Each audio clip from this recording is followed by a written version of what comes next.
Bonjour à toutes, bonjour à tous. Je suis Cyril Duchesne, Product Marketing Manager chez DxO et je suis ravi de vous accueillir pour cette première session de questions-réponses pendant le salon de la photo.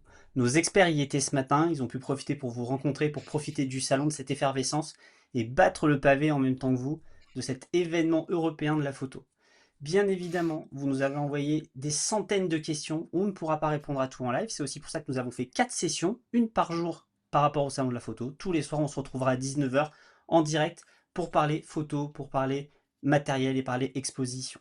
Mais tout d'abord, je vais être rejoint par les équipes professionnelles de DxO que je vais accueillir maintenant et que je vais laisser se présenter. Tout d'abord, je tiens à dire bonjour à Jean-Marc Alexia qui nous rejoint, qui est VP Product Stratégie, et je te laisse te présenter. Bonjour, je suis Jean-Marc Alexia, 12 ans de service chez DxO, responsable de la stratégie produit, avec un certain nombre de mes collègues qui sont pour certains présents ici, et ravi d'être là pour cette toute première. On inaugure un nouveau format et on espère que ça va vous plaire. En tout cas, on y met toute notre énergie et tout notre dynamisme. Merci Jean-Marc et bienvenue. Bonjour Fabrizio, tu es Product Director des produits DxO. Tout à fait. Bonjour Cyril, bonjour à tous, bonjour chers collègues. Et oui, donc ça fait 8 ans maintenant que je suis dans la barque donc côté DxO, donc Photolab, Filmpack, Viewpoint et Puro, avec des équipes talentueuses, on essaie de faire au mieux pour vous donner des super outils à tous photographes. Merci Fabrizio et bienvenue. Et enfin, Boris Olivero, qui est en fait le dernier à parler et aussi peut-être le dernier à avoir rejoint l'équipe des directeurs produits chez DxO. Bienvenue à toi. Bonjour Cyril, bonjour tout le monde. Oui, effectivement, ça fait 3 ans moi, que j'ai rejoint l'équipe de DxO pour travailler sur Nick Collection qui fête ses 30 ans cette année. Donc voilà, ça fait un 10e. Je participe aux futures versions de Nick Collection. D'où on ne vous dira rien. Bien évidemment, on garde le secret précieusement pour vous laisser cette découverte au fur et à mesure que les produits sortent. C'est le mois de la photo en France, démarre toujours par le salon de la photo, ensuite on va voir Paris Photo qui va démarrer. Et en plus d'être des acteurs au sein de DxO, on est tous aussi photographes à côté, donc on travaille pour vous, mais on travaille aussi pour nous, parce qu'on utilise les logiciels. Et c'est ça qui est bien, c'est qu'on veut toujours que tout soit bien fait du coup. Mais d'ailleurs, en parlant de ça, vous avez profité de cette matinée pour visiter le salon de la photo. Qu'est-ce que vous avez retenu? Qu'est-ce qui a attiré votre œil? Est-ce que vous avez vu une expo? Est-ce que, si jamais vous avez vu un livre, parce qu'il y a une grande bibliothèque dispo au salon de la photo, qu'est-ce qui vous a marqué? Fabrizio, qu'est-ce qui t'a marqué Ah, sur ce salon? Non, ma foi, qu'est-ce qui m'a marqué? Une bonne question. Non, j'ai été faire un petit tour, côté matériel, j'étais voir nos amis de chez Fuji, tout ça. C'était intéressant, mais il y a rien de qui m'a, vraiment qui m'a plus que, qui a attiré plus mon attention qu'autre chose. Les grandes nouveautés vont arriver, il paraît que Sony nous cache des petites choses. Boris, est-ce qu'il y a quelque chose qui t'a marqué, toi, sur ce salon ce matin? Ouais, bah, c'est pareil, je suis allé voir un peu le matériel. Je me suis arrêté aussi, j'ai rencontré Fabrizio chez Fuji. Je suis allé voir au premier étage, il y a des expos photos qui sont assez sympas. Il y a d'ailleurs quelques classiques. Il y a des photos d'Eliot Erwitt, de William Klein. Ça vaut le coup d'aller faire un tour un peu là-haut et voir un peu l'histoire de la photographie. C'est Ça vaut le ça, coup. Ouais. les grands d'hier qui nous inspirent aujourd'hui. Et toi, Exactement. Jean-Marc? Alors bah moi, ce qui me m'épate toujours, c'est l'affluence, hein, puisque depuis qu'il est relocalisé à la Villette, d'abord c'est un super site qui est beaucoup plus beau que une halle industrielle comme ce qu'on avait à la porte de Versailles. Donc l'affluence, carton plein dès le début. Des stands plus petits, donc c'est une nouvelle règle. Les plus gros stands ne font pas plus de 100 mètres carrés, ce qui fait que la plupart des gros acteurs ont dû revoir leur conception de stand et ça permet d'avoir davantage d'acteurs. Donc normalement, tout ça se passe mieux. Ça veut dire qu'il y a aussi plus de dynamisme. Et puis une expo particulière, enfin un stand particulier qui est le B81, qui est tenu par notre ami Didier Pilon, qui est notre historien et celui qui a écrit toute l'histoire des photos que vous retrouvez dans la Time Machine de Finpack, et qui a une superbe expo de matériel, notamment avec comment dirais-je, un collectionneur qui nous a apporté 99 appareils d'exception. C'est assez spectaculaire pour ceux qui aiment la vieille mécanique, un petit peu comme de l'horlogerie. C'est super à voir. Parfait, merci. Et tu parles de Filmpack, d'ailleurs c'est le dernier produit qu'on vient de sortir, Mmh, Filmpack 8, qui est sorti la semaine tout à dernière. fait. Exactement. Donc voilà, qui est avec une magnifique time machine qui nous permet aussi, elle, de remonter, de réapprendre ce qu'était la photographie et de renaviguer. Et en parlant de produits qu'on vient de sortir, alors on a une actualité débordante chez DxO. Juste avant ça, on avait lancé pour la rentrée scolaire presque Photolab 9. Et Mmh. d'ailleurs, dans les nouveautés de Photolab 9, est-ce que sur le salon, ça a beaucoup parlé d'IA? On a lancé cette nouveauté dans Photolab 9 qui sont les masques IA. Est-ce que, avant de rentrer dans les questions plus techniques que nos utilisateurs ont pu nous poser, est-ce que vous avez senti une effervescence autour de l'IA sur le salon? Jean-Marc, par exemple. Alors, il se trouve que pour ceux qui ont scanné le QR code pour poser des questions depuis depuis le salon, il se trouve que, vous le savez, on a une salle de réunion qui nous sert à faire des rencontres avec la presse. Mais quand on sort de la salle de réunion, ben, on est interpellé par les clients qui sont dans l'allée.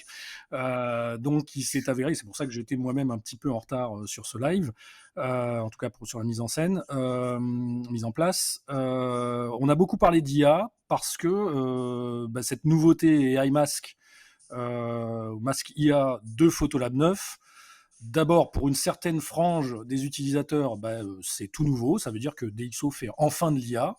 Et puis parfois, quand dans la discussion, on commence à discuter denoising, ben, ils se rendent compte qu'en fait, on utilise de l'IA, y compris dans le denoising, mais depuis un moment. Et en fait, ils n'avaient pas fait gaffe.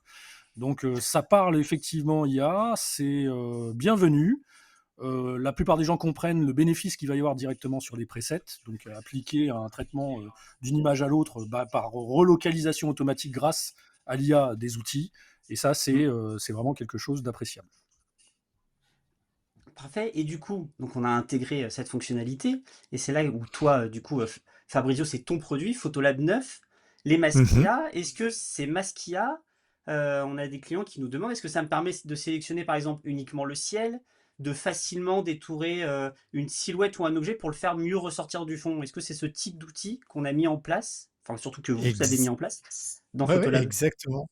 Ouais, ouais, c'est exactement ça. C'est exactement ça. D'ailleurs, je peux vous montrer, rapidement comment ça fonctionne. Avec Si plaisir. Ouais, bah, voilà. On va regarder dans Photolab. Donc, bah, typiquement, oui, pour, sélectionner le ciel. Je ne sais pas si on voit l'image. Ouais, c'est parfait. On voit l'image, C'est c'est parfait. parfait. Merci la technique, c'est beau, c'est du direct, c'est magique. Donc effectivement, vous avez maintenant dans les outils de réglage locaux, un nouvel outil de masquage IA, qui vient au même titre que les autres outils et qui donc, va donner plusieurs possibilités. Donc soit celle d'effectivement de juste de survoler l'image et de voir rapidement les choses à pouvoir masquer, ou alors, définir une zone ou, plus facilement, avoir des termes prédéfinis et donc des sujets prédéfinis et par exemple, effectivement, le ciel, voilà, si on clique, ça va chercher un petit peu d'IA et tout de suite, on va avoir le masque qui va apparaître. Voilà et donc, vous voyez, en un clic, c'est sélectionné et idem pour les sujets, idem pour toute la petite liste, qui va vous permettre de gagner du temps et de même faire des pré-réglages, que vous allez pouvoir copier-coller, d'une image à l'autre et pour chacune des images, à chaque fois, le sujet va être sélectionné à l'endroit où il est et pas comme les anciens, copier-coller de pinceau, où ça restait, statique à l'endroit, il fallait le déplacer à la main et cetera. Donc ça, c'est un gain de temps, assez incroyable qui vient avec cette nouvelle version de Photolab. Boris, après cette démo de Fabrizio, forcément, j'ai une question qui va un peu dans ton sens avec Nick. Est-ce que Nick, aujourd'hui, on a cette solution de masque IA à l'intérieur? Et si c'est pas le cas, est-ce que tu as une astuce à nous présenter qui nous permettrait d'avoir des fonctionnalités similaires? Ouais, alors c'est pas vraiment une astuce, c'est un feature et c'est quelque chose qui est disponible depuis Nick 8. En fait, les utilisateurs de Nick Collection sont en majorité des utilisateurs de Photoshop et ce qu'on voulait, c'est pouvoir donner, l'occasion aux utilisateurs qui ont créé des masques dans Photoshop de s'en resservir dans Nick et de pas avoir à recréer des masques après dans Nick. Donc le principe est un peu différent puisque l'utilisateur va ouvrir sa photo dans Photoshop, faire ses masques naturellement et à partir de là, il va pouvoir les envoyer vers Nick. Alors peut-être que je peux vous montrer ça rapidement. Avec plaisir. Donc on prend, voilà, il y a une photo là Sur mon ordi, ça devrait bien fonctionner. Donc le principe, c'est on vient faire ses masques rapidement à travers Photoshop et on crée son masque à partir de là. Et là, on a juste à lancer en fait un des plugins. Donc je vais prendre ColorFX par exemple. Donc à partir de là, bien sûr, je peux appliquer des presets, ce genre de choses. Mais si je veux rajouter, par exemple, un filtre comme, je sais pas, un extracteur de détails, là, détail extractor, par défaut, il va se mettre sur l'ensemble de l'image, comme on le voit là. Mhm. Mais peut-être que je veux le faire simplement sur le véhicule. Donc tout ce que j'ai à faire, en fait, c'est venir récupérer le masque que j'ai créé dans Photoshop. Et donc je clique là-dessus. Et puis, on voit bien que du coup, simplement, l'effet est appliqué au masque récupéré de Photoshop. Et de là, je peux bien sûr inverser le masque si j'ai besoin, faire beaucoup de choses. Mais ça veut dire que du coup, j'ai pas besoin de passer du temps à recréer des masques à l'intérieur de Nik alors que j'ai déjà fait le travail dans Photoshop.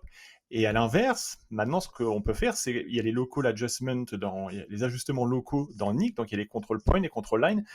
On peut également travailler à partir de Nik, créer des masques dans Nik avec les contrôle points, les control lines, ce genre de choses, et les renvoyer après dans Photoshop pour s'en servir après dans Photoshop. Ce qui veut dire qu'on a vraiment une solution à 360 degrés. Parfait, c'est une vraie solution complète qui nous permet de nous appuyer à la fois sur nos technos du côté de Nik et aussi s'appuyer du côté d'Adobe Photoshop, qui est un des meilleurs partenaires de la Nik Collection. Parlons un peu photo. Je sais, toi, Jean-Marc, que tu es un photographe de sport, plutôt aquatique, surf, mais aussi beaucoup moto. Et je sais que quand tu pars en mission photo, tu nous ramènes beaucoup, beaucoup, beaucoup d'images. On se parle de plusieurs milliers, voire dizaines de milliers d'images. Est-ce que tu as une astuce à nous partager sur comment éditer, faire du culling rapide avec les outils de DxO? Alors, on est au Salon de Paris, on va parler culling. Alors, culling, c'est un terme anglais, évidemment, qui consiste à faire un tri. On va conserver ou rejeter les images. Et donc, oui, Photolab permet de faire, de faire cette activité-là. Aussi bizarre que ça puisse paraître à certains, effectivement, on peut déclencher, notamment en utilisant des rafales, plusieurs dizaines de milliers de fois pendant une journée, et pour autant n'utiliser que Photolab pour faire la restitution et la livraison à des clients ou à des gens qui attendent des publications. Donc, en partageant mon écran, je vais vous montrer un petit peu en quoi ça peut consister, et en tout cas ma manière de faire personnelle. Donc, typiquement, je suis dans Photolab 9, ici. On voit que je suis sur une session qui comprend 6500 images à peu près. Et je vais pouvoir, évidemment, soit avoir le mode Photo Library, ou Photothèque en français, puisque, pardon, mon interface est en anglais. J'ai oublié de changer la langue. Et donc, qui va vous permettre de naviguer dans votre session photo, d'aller rechercher les images déterminantes. Donc ici, vous voyez que je cherche le moment où l'individu est à l'apogée de sa trajectoire de saut.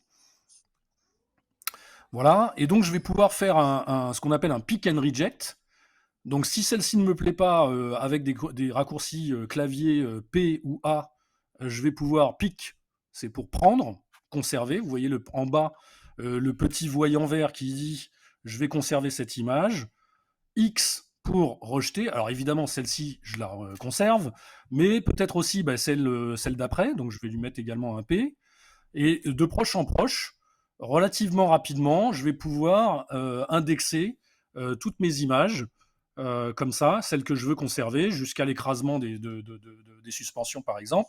Et alors, il y a surtout un truc qui est très intéressant dans l'interface de Photolab, c'est que vous voyez pas ma souris, mais en fait, j'utilise la molette pour scroller de droite à gauche, donc je vais pouvoir naviguer en bas dans ce qu'on appelle le film strip, aller pointer sur une image en question en cliquant, mais aussi on a cette fameuse super loupe de preview qui vous permet, en cliquant ici en haut, d'avoir, avec la possibilité de naviguer dans l'interface, plusieurs facteurs de grossissement, et d'avoir en live le rendu post-processing de cette zone-là. Et alors là où c'est magique, parce qu'on va dire, oui, bah, d'accord, il y a l'image complète, il y a une loupe par-dessus, c'est qu'en fait, on peut changer le facteur de grossissement de l'image complète qui est derrière, tout en conservant notre super loupe.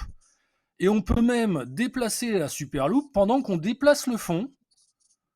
Et donc ça, c'est une super interactivité pour aller vérifier ce qui se passe, par exemple sur la gauche. Ok, je suis bien dans le bokeh, ça va être bien flou. Là, j'ai une zone nette, on aperçoit le début de ses yeux dans l'ombre. Et ben, je vais pouvoir évidemment ensuite aller indiquer ou augmenter ou déboucher ici la zone des yeux ou l'ensemble de l'image. Donc voilà, j'ai cette double interaction tout en faisant mon tri, mon culling, et donc basculer d'une image à une autre tout en conservant par exemple la loupe. Donc voilà, je navigue d'une image à une autre et je vais pouvoir constater que là on a vraiment les yeux qui sont très nets alors qu'auparavant je les avais pas. Donc je vais pouvoir rejeter par exemple cette image en cliquant ou en appuyant sur X. Donc voilà un petit peu comment on se promène à travers une session de photos qui peut faire plusieurs, effectivement, dizaines de milliers d'images. Celle-ci, c'est presque une petite, elle ne fait que 6500 images au total. Parfait, merci Jean-Marc. Et c'est vrai qu'on peut aussi appliquer facilement cette histoire de loupe, elle est hyper pratique quand on est photographe de mariage et qu'on a plusieurs visages à vérifier, mais qu'on veut regarder notre cadrage par exemple sur des photos de famille ou des photos de groupe, ça permet de vérifier deux éléments en même temps comme tu dis. Et vraiment ça permet une souplesse et une rapidité dans l'édition, ce qu'on a besoin quand on traite des gros week-ends de photos. Fabrizio, tu nous as déjà ramené de très belles images de paysages de tes nombreux voyages, surtout en noir et blanc, j'en ai une forte, très belle en tête. Et on a une question d'un utilisateur qui lui aussi fait du paysage comme toi et qui se pose la question si, en plus de faire plusieurs sélections avec les masques qu'il y a, on peut aussi cumuler et varier les types de gradients de modificateurs, en tout cas d'exposition, par exemple, au sein de différents filtres. Est-ce que je vais pardon, excuse-moi, de différents masques. Est-ce que je vais pouvoir appliquer un gradient du bas vers le haut sur un masque, sur un autre masque, du haut vers le bas? Est-ce qu'on va pouvoir multiplier ce type d'effet? Alors, bien évidemment, tout à fait. Ça, c'est ce que va permettre, effectivement toute la refonte qu'on a effectuée dans Photolab 9, puisque, bon, bien évidemment, il y a eu les Masquia, donc ça a créé de l'engouement et tout le monde est ravi maintenant de les avoir pour gagner du temps. Mais c'est vrai que, en plus de ça, on a vraiment retravaillé l'ensemble des corrections locales afin de permettre justement un petit peu plus de contrôle et notamment un peu plus de facilité d'édition et de flexibilité dans tout ce système-là. Alors, je peux essayer de montrer quelque chose rapidement. Vous me dites si vous voyez l'écran. Voilà. Alors, donc typiquement aujourd'hui, c'est vrai que si par exemple je souhaite, donc pour répondre à la question qui nous a été posée, maintenant, il est possible, par exemple, de dire, tiens, je vais faire un filtre gradué. Donc, si vous vous souvenez avant, et peut-être réduire un petit peu l'exposition, rattraper un petit peu les hautes lumières pour baisser un petit peu. Avant, c'est vrai que on pouvait pas, par exemple, au sein du même masque et donc qui va bénéficier de cette même correction, ajouter un deuxième gradient, par exemple, un deuxième filtre gradué. Donc là, aujourd'hui, ça va être faisable. On va pouvoir, au niveau des sous-masques, créer ici un deuxième sous-masque. Et vous voyez donc qu'au fur et à mesure que je le pratique et que je l'agrandis, on voit que ça assombrit effectivement cette partie-là. Et donc là, je vais exagérer un petit peu les corrections, mais par exemple, si je augmente l'exposition ou si je baisse l'exposition, on voit bien que les deux filtres gradués en même temps de concert vont impacter l'image de la même manière. Donc là, ça donne un peu plus de contrôle par rapport à ce qu'on avait avant, sachant que désormais, en plus des masques qu'il y a, vous allez pouvoir mélanger tous les outils, donc tous ces outils à votre disposition, et soit donc avoir à chaque fois des masques à un niveau supérieur, donc un ensemble de réglages. Vous voyez, par exemple, là, si je prends juste je vais faire juste un petit coup de pinceau, bon, juste pour la démo ici, pouvoir éclaircir ici. Donc, on voit bien que cette correction-là, qui était uniquement sur la rivière, est complètement indépendante de cette correction-ci, juste en dessous, avec ces deux filtres gradués. Donc ça donne tout un panel maintenant bien sûr en plus surboosté avec l'IA qui offre des nouvelles possibilités et encore plus de flexibilité, plus de contrôle pour un editing pile poil comme les gens l'attendent. Ça, donc du coup, beaucoup de souplesse, et du coup, il y a forcément un workflow qui vous convient à vous, quel que soit le logiciel dont vous venez, ou si vous démarrez avec DxO, je suis sûr que vous trouverez votre petite recette secrète qui vous permettra de travailler facilement. Tout à l'heure, Boris, tu m'as parlé d'exposition au salon de la photo, entre guillemets, des grands photographes qui ont fait l'histoire de la photographie, et on a démarré la photographie par le noir et blanc. Et un utilisateur me demande pourquoi aujourd'hui il devrait plutôt opter pour SilverFX que Lightroom pour faire du noir et blanc. Qu'est-ce qui fait la particularité et l'authenticité de SilverFX? Ok. Je pense que la première chose, c'est que en fait, SilverFX, c'est une application dédiée au noir et blanc, c'est-à-dire qu'elle ne fait que du noir et blanc. Donc, si je peux me permettre une analogie, c'est un petit peu quand on a un appareil photo couleur noir et blanc et un appareil photo monochrome qui est vraiment construit pour faire que de la photo monochrome. On a quelque chose d'un peu similaire, c'est-à-dire que dans SilverFX, on a tout le moteur a été conçu pour le noir et blanc. Donc, je peux peut-être vous faire une petite démo et expliquer un petit peu des détails, mais ça veut dire qu'en fait, on a plus de précision dans les réglages quand on utilise SilverFX que quand on utilise Lightroom. Peut-être que je peux vous montrer une image Avec rapidement. plaisir. Donc, quand on ouvre SilverFX, je pense qu'on voit mon écran là en direct. Donc, par défaut, l'image est importée désaturée, mais il est toujours possible de voir la photo en couleur si on le veut. L'important de voir la photo en couleur, ça veut dire aussi qu'on va pouvoir se rappeler quelle couleur était là à la base et de pouvoir avoir une influence sur les couleurs. Quand on met une photo à la base, on a les types de films. Ça veut dire que c'est un petit peu comme quand on faisait des photos noir et blanc à l'époque, pour revenir à l'époque de William Klein et autres. C'est-à-dire que la première chose qu'on faisait, c'est prendre une pellicule et le mettre dans l'appareil photo. Et selon la sensibilité du film, on aura des résultats différents. Et c'est quelque chose qu'on peut recréer ici dans SilverFX en venant rechercher des types de films. Donc déjà, on voit qu'il y a des looks très différents d'un type de film à l'autre. Et à partir de là, on va pouvoir commencer à développer la photo elle-même. Alors, comme on a malgré tout accès à la couleur, ça veut dire qu'on va pouvoir, si on n'est pas complètement satisfait avec un type de film, on va pouvoir, entre guillemets, tricher sur le noir et blanc et se dire on va venir impacter une couleur spécifique. Et c'est là en fait que ça va être important de pouvoir revoir la photo en couleur pour savoir exactement ce qu'on vient cibler. Si on veut garder le côté noir et blanc, on a aussi une petite vignette sur le côté gauche pour toujours avoir une référence couleur sur l'image. Et à partir de là, en fait, on va vraiment venir développer la photo. On est dans un laboratoire noir et blanc et on a des outils disponibles, un petit peu comme à l'ancienne, où on peut venir chercher certains outils. Et bien là, tous les outils sont à gauche et on va pouvoir commencer à travailler sur sa photo. Donc, il y a les ajustements basiques.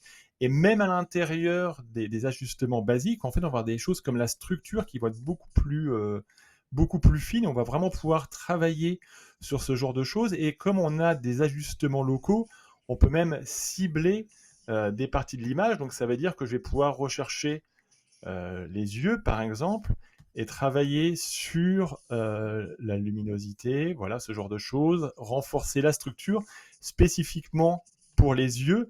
Et en fait, je vais vraiment développer la photo peu à peu. J'aurai un grain qui va être peut-être plus analogue. Une fois de plus, ça a été créé spécifiquement pour le noir et blanc. Donc, on a une photo qui est entre guillemets plus chaude qu'un traitement qui peut être fait dans Lightroom où c'est en fait l'outil sert à la couleur en noir et blanc et on a peut-être un rendu un peu plus digital. Donc ça veut dire que au fur et à mesure, on peut venir travailler sur son image en mélangeant les outils et en venant rajouter des ajustements locaux pour venir affiner le résultat qu'on veut sur cette image.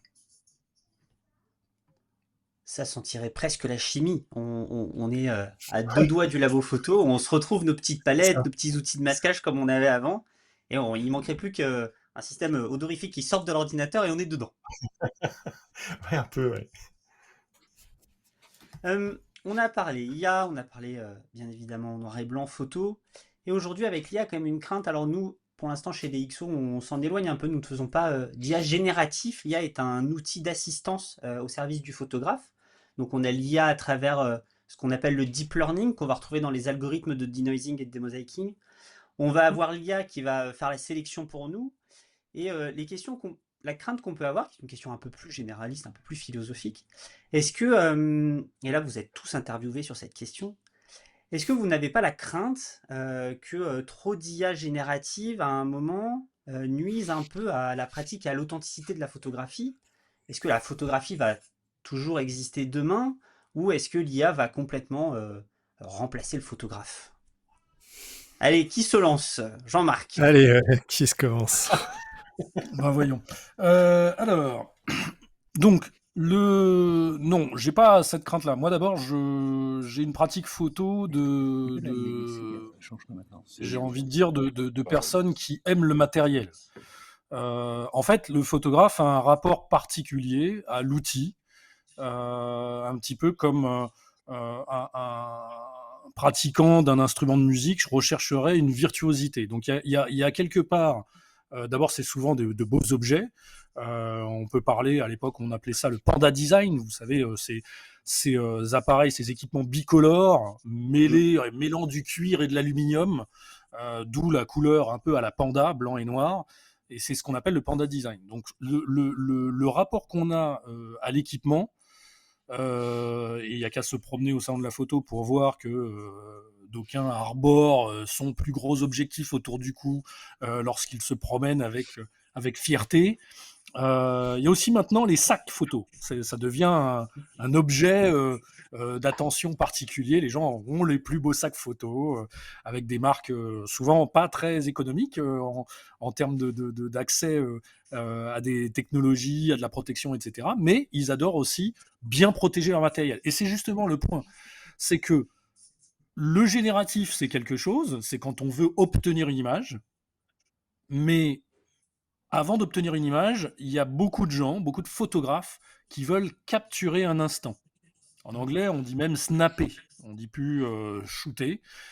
Snapper, c'est-à-dire qu'on va saisir un instant, et cette quête de l'image, de l'instant, de saisir l'instant, ou bien simplement d'attraper un moment pour en faire un témoignage, c'est un petit peu comme un pêcheur qui va faire de la pêche à la ligne et qui relâche son poisson. C'est-à-dire que sa finalité, c'est pas simplement manger, puisque manger, il suffit d'aller dans un supermarché. C'est un peu le génératif de la pêche. Là, en l'occurrence, on va pouvoir s'exprimer, passer du temps, prendre du temps, peaufiner sa technique, acquérir cette image, et ensuite, puisqu'on veut que l'image soit belle, utiliser les outils de DxO, parce que ce sont les meilleurs, évidemment, pour permettre d'obtenir un résultat parfait qui témoigne de cet instant de capture d'image. Le génératif, c'est autre chose. C'est souvent des gens qui consomment de l'image à outrance. Donc on va trouver beaucoup de graphistes, on va trouver des agences, on va trouver des publicitaires, on va trouver ces fameux créateurs de contenu qui cherchent des moyens ultra rapides, des raccourcis pour créer du contenu. Alors évidemment, ça angoisse certains. Il y en a dont c'était le métier que de créer du contenu à l'ancienne avec des outils tels que des caméras. On parle beaucoup plus de vidéos d'ailleurs en termes de génératif. Aujourd'hui, ce qui est vraiment étonnant, c'est de voir avec quelle facilité on est capable de créer quelque chose qui est éminemment complexe, c'est-à-dire un footage ou un enregistrement de vidéo. Là, on n'a rien enregistré, on l'a créé de nulle part. Donc moi, j'ai pas cette crainte-là. Je crois que dans le temps, il y a qu'à voir comment les gens, y compris des jeunes, ont un rapport maintenant à l'argentique. On aime le et on aime justement à un moment donné être capable de montrer ce qu'on est capable de faire avec cet équipement-là. Et c'est tant mieux parce que, encore une fois, on n'a pas encore parlé des DxO modules, mais grâce aux DxO modules, on a caractérisé les équipements, et bien on sait sortir la quintessence des équipements au-delà du savoir-faire du photographe. Fabrizio, tu veux non, alors là, je pense que, effectivement, on a tout dit, je crois aussi. Hein. Oui, il a déjà couvert pas mal, mais c'est vrai que C'est vrai que c'est pas du tout la même démarche. Enfin, prendre la photo, je pense qu'elle existera toujours de la même manière que, voilà, à l'époque, la peinture et les peintres avaient eu peur, le milieu artistique avait eu peur avec l'arrivée de la photo que, ah bah, ça va tuer la peinture et cetera. Bon, toutes les technologies, effectivement, il y a des évolutions, il y a des choses qui disparaissent, mais malgré tout, là, on touche à quelque chose d'un peu particulier parce que la photo, elle est vraiment au carrefour de plein de choses. Elle est au carrefour, d'une part, du témoignage d'actualité, de documentation, le témoignage historique. Elle est en même temps, effectivement, bah voilà, pour faire du packshot, des produits, de la publicité, pour créer des choses oniriques. Donc, elle couvre tellement de domaines aujourd'hui. Le génératif, bon bah voilà, c'est sûr que bon bah on a une petite larme pour tous ceux qui faisaient du photocompositing. Là, c'est sûr que ça va commencer à devenir compliqué. Mais sinon, c'est vrai que c'est un monde qui va plus de l'ordre bah oui, de l'imaginaire, vraiment de visuel d'impact, etc., qui va peut-être pas être forcément dans la véracité ou en tout cas le besoin de témoignages vraiment précis de ce qui était dans une scène. Euh, Après, il y aura, enfin voilà, on sait encore qu'on est au balbutiement de ces techniques-là. Il va y Ouais. avoir des évolutions. On sait que l'IA aide, par exemple, énormément pour tout ce qui est amélioration de la netteté, donc arriver à recréer des choses qui sont quand même plausibles. Donc au Mhm. final, il va quand même toujours y avoir cette couche de dire oui, mais alors est-ce que le plausible était le réel? Bon, ça va être un grand débat. C'est un autre Euh, débat. C'est un autre débat. et voilà, et ça, c'est là où ça va devenir très compliqué. Mais même pour nous, hein, c'est vrai que pour l'évolution des outils, c'est sans arrêt un jeu d'équilibriste qui est Mm. difficile à maintenir. Hein. Donc, ça Tout pose à de fait. vraies questions. Mais en tout cas, oui, je suis pas inquiet pour la photo. Elle durera bien après nous-mêmes. C'est sûr. Boris, un petit mot? Ouais, bah, après tout Ou ça. tu as Non, le mais droit de nous dire simplement, que tout a été dit. ouais, non, mais effectivement, mais je pense que même au niveau personnel, quoi, la photo, il y a un attachement à la photo qu'on va Mhm. prendre. D'ailleurs, il y a plein d'endroits qui ont été pris par des milliers de photographes, et malgré tout, on aime prendre sa photo, c'est sa version, il y a un sentiment par rapport à prendre une photo. Il y a quelque chose qui passe qu'on retrouve pas spécialement dans la génération. Voilà, on fait de l'IA, on génère des images, mais il n'y a pas cet attachement à ce genre d'image. Alors qu'une photo, bah, on en parle, on montre certaines choses, et pourtant, des fois, c'est des lieux qui sont très connus, mais malgré tout, on veut montrer sa version de cet endroit. C'est ça la fin. C'est ce que je dis toujours aussi. C'est l'émotion, la photo. Et Oui, c'est ça. vous êtes sûr que Mhm. des photographes de DxO, vous les trouverez bonnet au vent, en train de vivre leur photo, de prendre la photo, de la capturer, de saisir l'instant. Et il faut penser aussi à aller jusqu'au bout, c'est-à-dire tirer la photo. La photo, c'est vraiment un processus qui va de la capture jusqu'à l'impression, Mhm. parce que ça permet d'avoir encore une autre émotion. On va encore de là, Tout on à fait. transcende, je pense, encore ce côté. Et on retrouve ce côté que tu disais, Fabrizio, alors sans être non plus des Raphaël et des Michel-Ange, mais on se retrouve voilà, avec quelque chose de palpable, et ça change encore Oui. le message qu'on peut Mm. transmettre. Ouais, c'est important. C'est vrai que ça donne le côté matériel de la photo qu'on on a perdu, enfin, quand même de façon assez dramatique. C'est sur l'ensemble de ce qui est produit aujourd'hui en photo et en image. Mm. C'est vrai que revenir à quelque chose qui est palpable, voilà, comme tu le dis très bien, une photo imprimée, elle a toujours plus de gueule que sur un écran où de toute façon on a tellement l'habitude de Allez défiler que vite. voilà, quand on vous filme une image, de toute façon on peut pas la défiler, on peut pas l'agrandir, voilà, elle est comme ça. Il faut la prendre telle quelle. C'est un objet qui prend vie et qui donne une autre relation avec l'image qu'elle représente, ça c'est sûr. Donc, Ouais, puis imprimer des photos, c'est super important. Ouais. on voyait bien même sur le salon aujourd'hui, quoi, les photos imprimées, les gens passent beaucoup plus de temps à analyser une photo imprimée que quelque chose qu'ils pourraient voir. Si on revient sur les photographes dont je parlais tout à l'heure, que ce soit Erwitt ou c'est des photos qui sont disponibles souvent sur Internet. Les gens vont la regarder assez rapidement. Là, en fait, il y a un rapport qui est différent sur une photo imprimée où les gens vont analyser beaucoup plus le contenu de la photo et même le grain. Il y a beaucoup de choses qui se passent sur une photo imprimée qu'on retrouve pas sur un écran.